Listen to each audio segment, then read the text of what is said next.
നൻപാതെ മഹാരാഷ്ട്രയിലെ കൊടൈക്കനാൽ കണ്ടുകൊണ്ടിരുന്നയാ. നല്ല അടിപൊളി വ്യൂ ആണ് ഇവിടുത്തെ, നല്ല അടിപൊളി കാഴ്ച. ഇവിടെ വന്നപ്പോഴത്തേക്ക് ഒരു കൂട്ടുകാരനെ കണ്ട്. ഇപ്പം മധ്യപ്രദേശിൽ നിന്ന് വന്നയാ. പേര്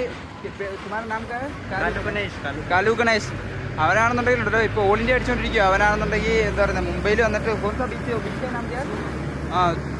ജുഹു ബീച്ചിൽ എത്തിയപ്പോഴത്തേക്ക് അവൻ അവിടെ ബീച്ചിൽ കുളിക്കാൻ ഇറങ്ങിയപ്പോഴത്തേക്ക് അവൻ്റെ ലഗേജ്, സാധനങ്ങൾ, ഫോൺ എല്ലാം ആരാണ്ട് കട്ടുകൊണ്ടുപോയി.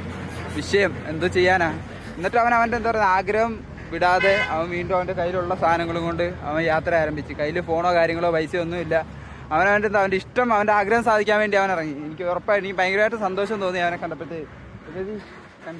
Congratulation, all the best. Okay, ഭയങ്കരമായിട്ട് സന്തോഷം തോന്നി. കാരണം വെച്ച് കഴിഞ്ഞാൽ അവൻ്റെ ആഗ്രഹം, അവൻ്റെ അതിയായ ആഗ്രഹം, അടങ്ങാത്ത ആഗ്രഹത്തിൻ്റെ പുറയിൽ അവൻ പിടിച്ചുകൊണ്ടെന്നാലും അവൻ വന്നല്ലോ ഇവിടെ വരെ. മുംബൈയിൽ നിന്ന് ഏകദേശം ഇവിടുന്ന് 300 കിലോമീറ്റർ ഉണ്ട്. അത് കഴിഞ്ഞിട്ട് അവൻ 300 കിലോമീറ്റർ കവർ ചെയ്ത് വന്ന സ്ഥിതിക്ക് അവൻ എന്തായാലും ഈ ഓൾഡ് കംപ്ലീറ്റ് ചെയ്യും, 100% ഉറപ്പ്. kalu.ganesh78 എന്നാണ് അവൻ്റെ ID.